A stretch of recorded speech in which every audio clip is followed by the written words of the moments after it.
And at what point did you meet Hawk for the first time? I met Hawk, I was about 18 years old and working out at the gym, and I'm doing inclines, and got for back then it was heavyweight, like 315 on there. I'm doing reps and inclines. And all of a sudden, we all knew each other. All the guys that bounced knew each other. And, we always heard Hegstrand this, Hegstrand that, and Laurinaitis this, or Scott and Norton worked with us too. And you would hear that, and Ravishing Rick Rude. And then all of a sudden I'm doing a bench press, and all of a sudden I hear, boom, he slaps me in the chest in the middle of my set. He goes, Laurinaitis, you ain't right. You shouldn't be doing that. You're doing more weight than me as a young kid, right? And from then on, we became buddies. He would call me up and say, listen, man, I need you to fill in for me to bounce. And I would go down and bounce at this, let's just say it was a gentleman's club. And I'd fill in for him and bounce there. And Norton and I and Hawk would do rotation, and bouncing there. And then we became friends. And then one time we were at a bar called Grandma B's.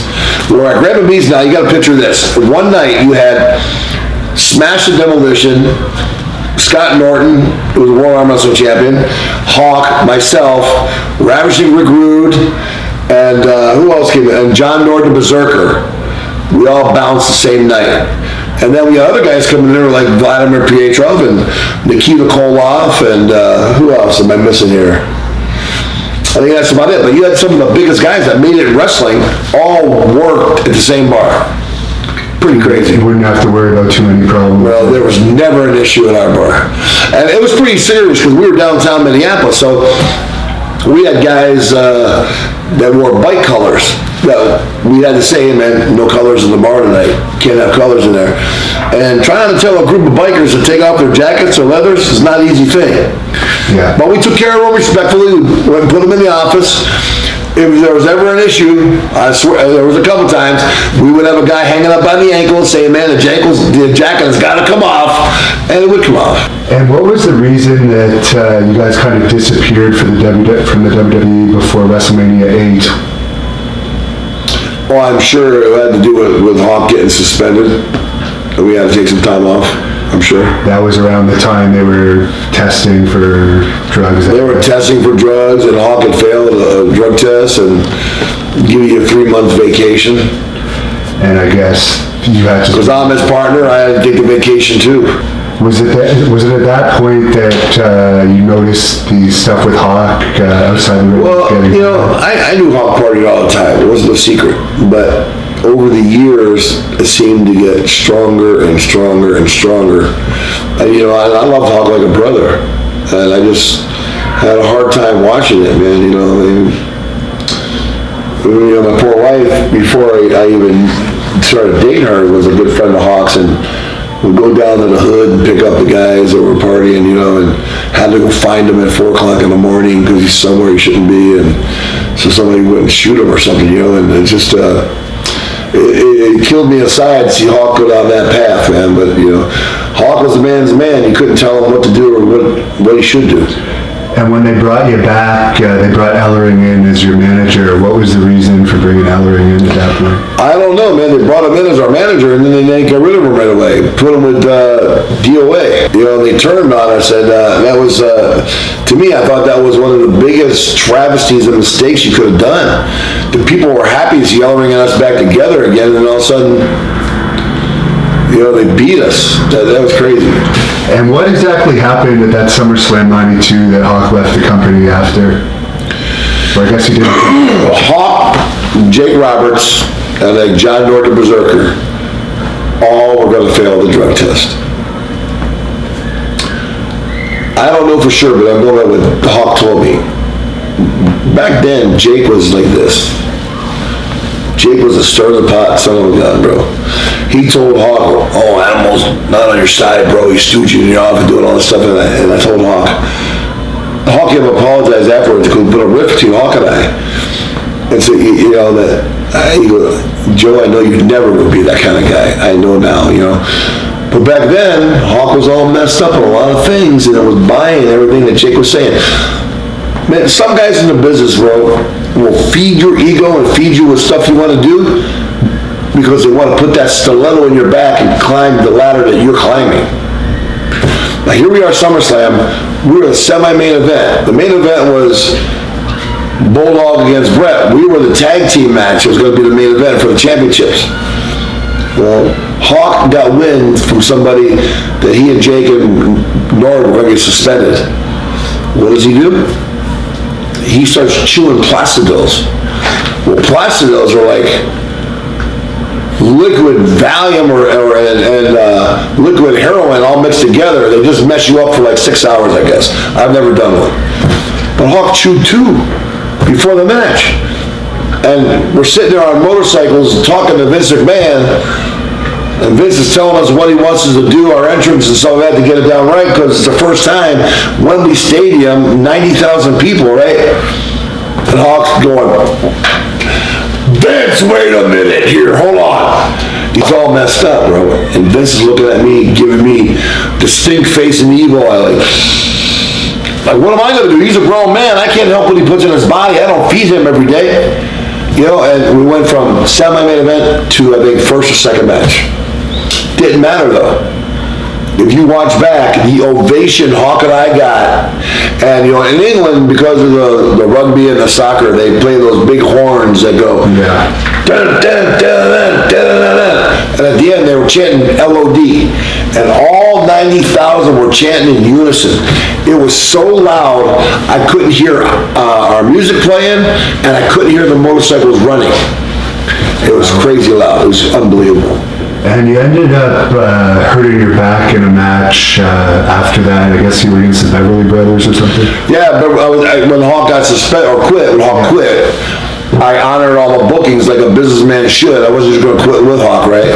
So I finished up the bookings, and I had a booking in Japan, wrestled the Beverly Brothers in a 2-on-1 handicap in the Tokyo Dome.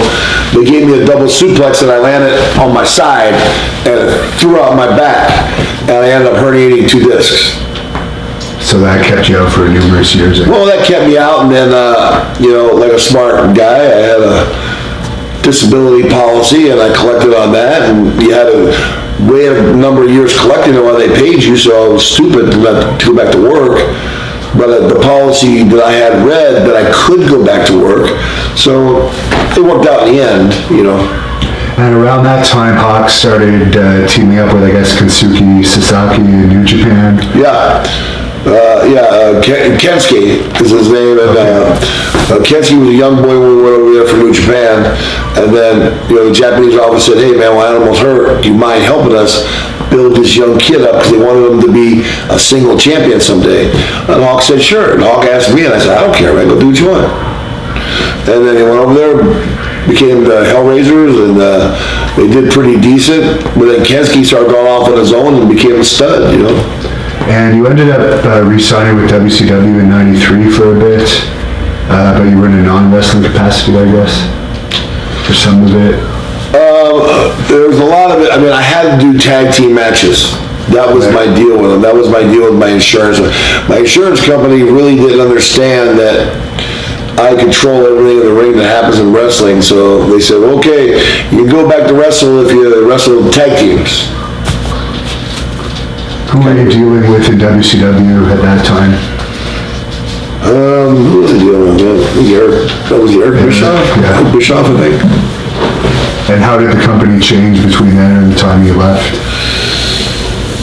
Well, I mean, the company grew fast. I mean, the company was growing, but I knew for Hawk and I, our life was in Japan. Right. You know, Japan was always there for us, so that's what we started doing, going back to Japan. And you ended up getting inducted into the Hall of Fame in 2011. Were you happy about that? You know, I had mixed feelings about it because I thought it was about 10 years too late. Right. When you have guys passing away like Eddie Guerrero and guys that died were in the same year. Or you got a guy like Sting who's in and he still wasn't even retired. Right. What are you talking about? You're not going to put in the most successful tag team of all time for 10 more years? Are you kidding me?